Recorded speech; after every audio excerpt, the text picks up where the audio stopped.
Hi guys, and welcome back to class. In this lesson I will be teaching you how to create custom transitions for your videos and whatever you have in Adobe Premiere Pro. So these are actually very creative ways to actually create transitions that could make your video stand out a little bit better. So one of the things I would always do is go over my video and see what I'm trying to work with, and you can notice that in this timeline we have a short or small video size. So we're going to be working with this, but we're going to be fixing it in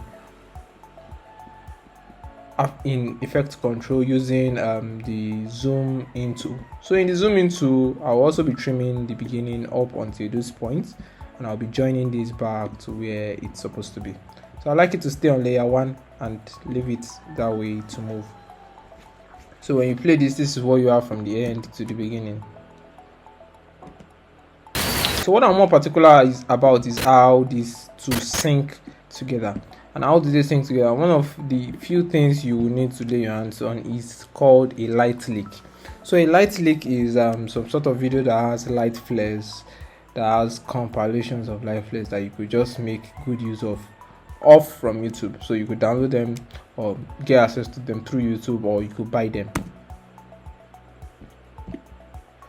So when you look at this, this is what we are working with, and I would want a fast one like this one that just passed.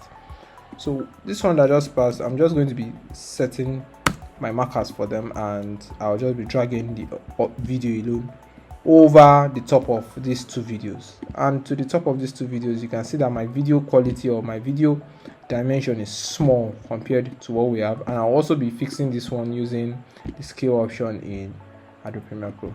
So one of the things you also need to look out for is the blend mode. So the blend mode has to stay in sometimes screen, sometimes dissolve, depending on what you are looking to achieve. So when you play this back and play it through the second clip, this is what you have.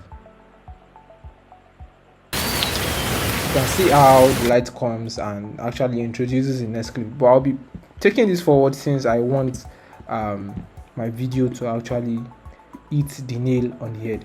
So let's take it back to have a better picture. This is more amazing, this is better, and this is seeing more. So there you have it. This is how to create a custom transition in Adobe Premiere Pro. So bye for now, and in the next class I'll be taking you through better or more advanced transitions than this one. So stick with me till the next class, but for now it's bye for now.